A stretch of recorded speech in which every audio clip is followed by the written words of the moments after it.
If there ever were a nuclear war and all U.S. military ground communication was destroyed, this $223 million plane would become the command and control center for the U.S. military's most senior officials. This is the E-4B NightWatch. It's basically a flying war room designed to withstand a nuclear blast. I like to think of the E-4B as kind of like a flying backup Pentagon, potentially more secure than the Pentagon. If you're seeing it at its maximum capability, which hopefully we never do, yeah, you're looking at an apocalyptic scenario, which is why it's affectionately known as the Doomsday Plane.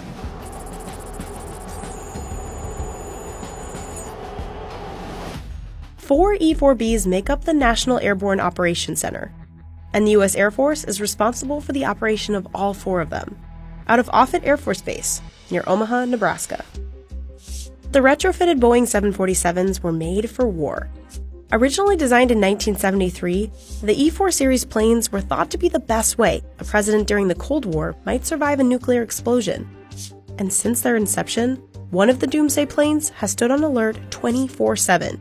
Because we're a 24/7 ops mission, we are not a non-deployable unit due to our proximity to the president and all other key assets at one time.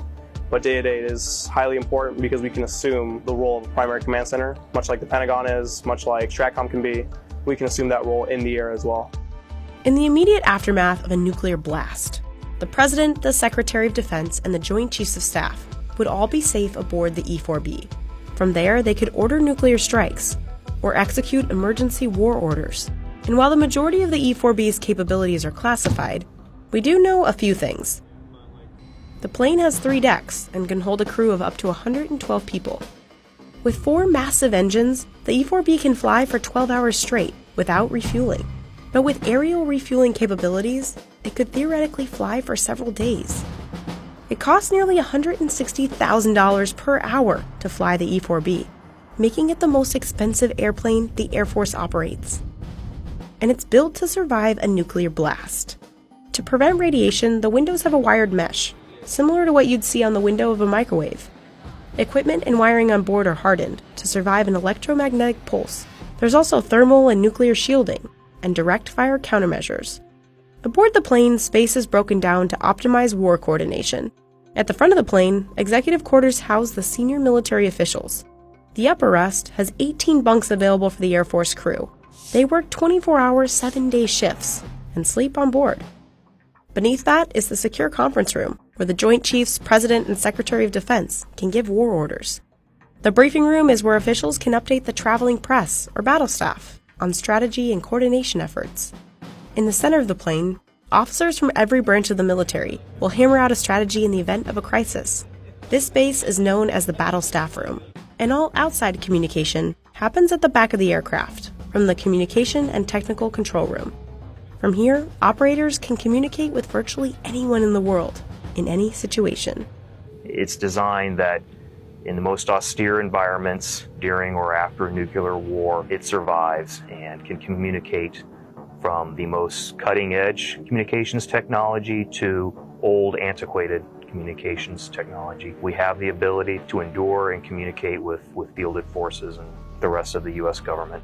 That bubble on top of the E-4B is where all the communication technology is held. It's called the radome, and an estimated 67 satellite dishes and antennas are kept here. The E-4B has more communication capabilities than Air Force One. There's even a 5-mile-long tail that can be extended behind the plane to allow for communication with submarines that are underwater. But even with all the fancy communication tech, you'd be surprised at how old school the rest of the technology on board is. There's no digital and there's no touchscreens. Everything is analog, and that's on purpose. That vintage vibe continues throughout the airplane. The E-4B doesn't really have windows, and it's actually really drab on the inside. You're looking at kind of a beige color that looks like it came straight out of the 1970s or 80s, which it did. The Doomsday plane's utilitarian nature is completely intentional, to keep the focus on the job at hand, preparing for the worst. But hopefully we'll never have to see the Doomsday plane at its full capacity. During peacetime, the E-4B's main job is to transport the Secretary of Defense on foreign trips, and one always follows the President and Air Force One on overseas visits. The mission is very tedious. It is, no kidding, one of the most arduous things that you could possibly do, but it's so rewarding in the sense of Every day you know that you're doing something or you're preparing for the worst.